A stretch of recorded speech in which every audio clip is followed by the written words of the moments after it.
İyi günler arkadaşlar. Kanalımıza hoş geldiniz.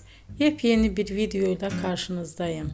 Elçin Sangu ve Barış Ardus'tan yepyeni karelerini sizler için düzenleyip video haline getirdim ve sizlere sunuyorum. Umarım beğenirsiniz.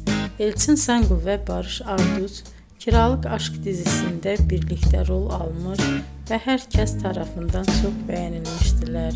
Biz de onların en güzel ve en özel karelerini sizler için hazırladık. Videoların devamını istiyorsanız kanalımıza abone olup sona kadar izlemeyi unutmayın. Hoşça kalın. Bizden bu kadar.